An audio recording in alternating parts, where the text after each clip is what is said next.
I'm with Dave Miller, head coach of the Fairmont Firebirds, and coach, week 6. Yep. Another tough opponent. Yep. In the 17-7 win, was this everything you had hoped for? No turnovers and dominate the time of possession, maybe except for the 8 penalties. Yeah, those weren't good. Somehow they had none, so I don't know. Go figure that out. But no, I think it was a good performance. I mean, we didn't. I don't know if we took our foot off the pedal in the second half, or they made some adjustments too that kind of gave us some fits as well. But we played a really good first half. When you look at it overall, so I was happy with that.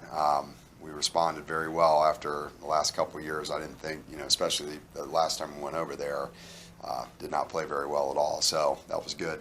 Good win for our seniors. Last week we talked about Patton. This week the emergence of Logan Doty at running back, especially with the clinching touchdown. First of all, on touchdown, what were the keys to making that work? Well, we got some good blocks out there. We executed, pretty well. We hit that a couple times, in the second half, and just turned out to be a pretty big play. And Logan's very talented. So is Damian. Two very talented freshmen, and they're really starting to earn some varsity playing time here, and that's come up big. So they're only going to get better. Great kids.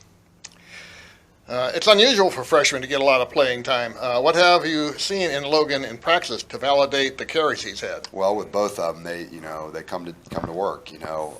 Logan had a tremendous offseason. Damian, is a two-sport guy, and Logan is too. He played some baseball, but Damian had a pretty busy basketball schedule, so didn't really get as much time in the weight room. Logan was our lower weight. Liftathon champion, so he put in a lot of work, and he's a talented kid anyway, and just has a great attitude. So, both those guys, like I said, they're only going to get better. Brock Baker continues to be steady at quarterback, 6 yards per carry, and it seems he can fake one way, draw the defense to one side, and then goes back to the blocking line, picks up yards the other way. What are your thoughts? He's doing a good job managing our offense. We've got a couple counter plays there that he functions very well with, and we've executed those fairly well too.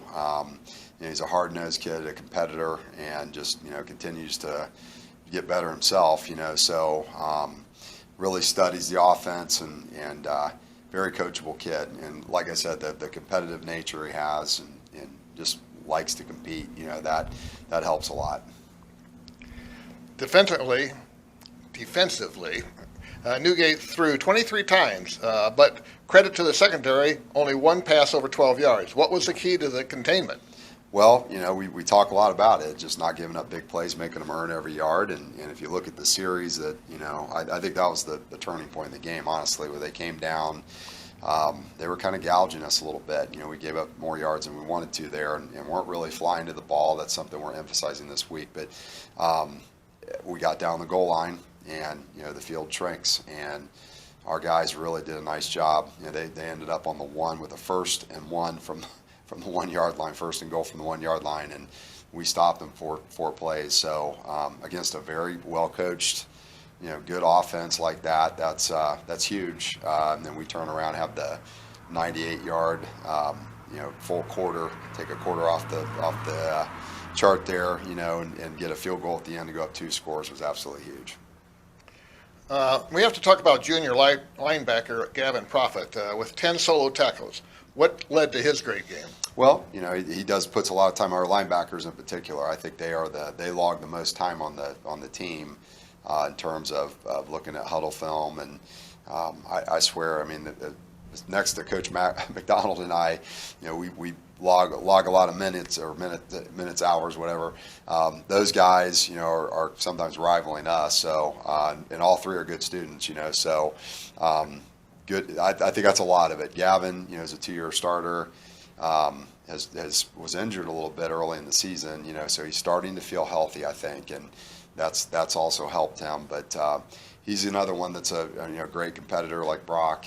Those 2 guys are only 2 juniors that are in our coveted 8 lockers in there at the front of the locker room. So, both kids are great leaders, and they give us a lot. And speaking of injuries, you had two players injured last week. What are their prospects for going forward this season? Well, I don't think either one is season ending, which is good. But they should recover. It looked pretty scary there for a minute with Matthew, but I think we'll be okay there. It's going to be, they're not coming back right away, but hopefully we'll get them back here soon. So. Okay, let's move on to Springfield. With Springfield this week, how do you prepare for a team that has used multiple quarterbacks this year?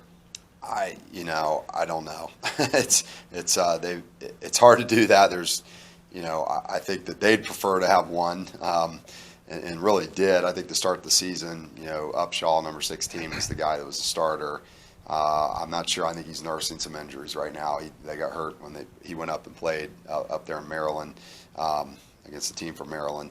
And so they're just trying to find consistency. And I know Coach Douglas, they're going to find it. And the thing about all of them is they've got weapons all over the place to throw to, distribute the ball to. They're scary. They've had, I think, 7 plays over 60 yards against some quality opponents. So we cannot relax for a minute. Again, like I said at the beginning, our emphasis this week is flying to the football. That's how we have to do it, or they're going to be gone. They're just loaded with talent, and Coach Douglas every year just gets those guys going, and their mindset is that they can beat anybody around. They play anybody around, so they're coming here, and we're going to have our hands full. So, but like you said, it's every week in the G-Walk. You got to get ready to go, and our kids, I think they'll be ready. So. All right, and finally, they have a couple of game breakers in Norman and Long. Will you key on them? It's hard to key on them because they have them all over. I mean, those two, and then they have, a stable of others. It's like it's next man up for them, and they all can run lightning fast. They're game breakers, like you said. You can't relax. They'll turn a little screen pass or bubble pass into a 70-yard run, and it's just, if you're not flying to the football and you're not playing hard on every play, they're going to expose you. And so we've done, a good job so far this season of, like you said, you brought up against Springboro, and I think Northmont too, just holding them to a few big plays and trying to minimize those as much as possible, make them earn it. We have to do our job on offense, keep them off the field. But that's why we do what we do. I mean, people wonder why we're ground and pound, and it's because I don't want to give them too many reps. Those guys get, a few more carries, and that could be the difference in a game. So we'll try to do what we do, and they're going to make us work, and on defense and our offense against their defense. So it's going to be a tall task, but that's why we play in the G-Walk. So it should be exciting. Well, one of the things that you guys do well, and I noticed it sitting in the press box Friday night, was the offense for Springboro was standing on the line, had the look on their face like, well, when do we get to play? Yep. So that's it. It's like if you can minimize how many times they touch it, because they're just so explosive. I mean, even Springboro, they had the Will Yates kid who used to be here. He's one of the fastest kids in the G-Walk, and we did a pretty good job, containing him for the most part. Nudie Gate, their quarterback, was really fast. So all of these G-Walk teams have speed, and it's good, but at the same time it's kind of a nightmare. I feel for Coach McDonald, to have to try to defend that every week. But our defensive coaches, Coach Mack, and the defensive coaches and our defensive guys just do a good job, and they rise to the occasion. So. All right, Coach. Well, thanks again for taking the time to speak with me today, and good luck on Friday. No problem. Thanks, Norm.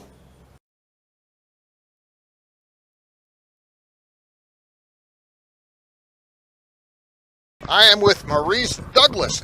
He is the head coach of the Springfield Wildcats football team. And Coach, just have a few questions for you.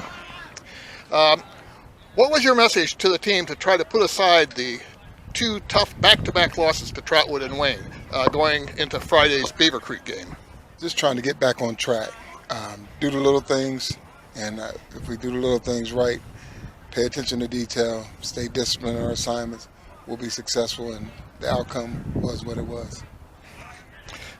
Score aside, how satisfied were you with that game, holding Beaver Creek to 46 yards, but committing 10 penalties? Well, the penalties that's the one thing, the one area of the game that were upset us a little bit. I mean, we had 4 touchdowns that were called back, and you can't do that against a team like Fairmont this week, or any of the other teams that we face. We were able to overcome them last week, but we got to do better this week coming up. Huge game on the ground for Long and Norman. How different are the styles of these two running backs when attacking opposite defenses? Bebe or Norman is the kid who runs 4.39. Donnie is the kid who is more shifty, in and out his cuts, things like that. He has the breakaway speed as well, but not the 4.3 version. All right. At quarterback, you've gone with Upshaw, Hines, and Keys. This year, what are the differences between those signal callers, and does switching quarterbacks keep the defense guessing? It wasn't intentional by shifting them. It was switching them. We happened to get Brent happened to get hurt week 2 versus DeMatha, and in the last 2 weeks prior against Wayne and against Trotwood, we used Hines. He started against Trotwood, and then that Wayne game we started the freshman, and we started Brent Upshaw. Upshaw ended up getting hurt against Wayne, and so we had to use the young guy. And we went with Upshaw. I mean, not Upshaw, but we went with Keys, and Keys did a really good job against those guys. And now he's kind of like running the show right now. All right. Duncan Bradley, the third, has been the most effective wideout. What are his skills to get separation from the secondary? He's got good quickness in and out his breaks. He does a good job of replacing linebackers where they're blitzing at or things like that. He's a real smart kid. He's got a 3.9, really good student. His brother plays at Harvard, so we have a family that's really highly educated. He's got 2 of the older brothers, and they're both in college, playing college football right now, and he's just a great student of the game.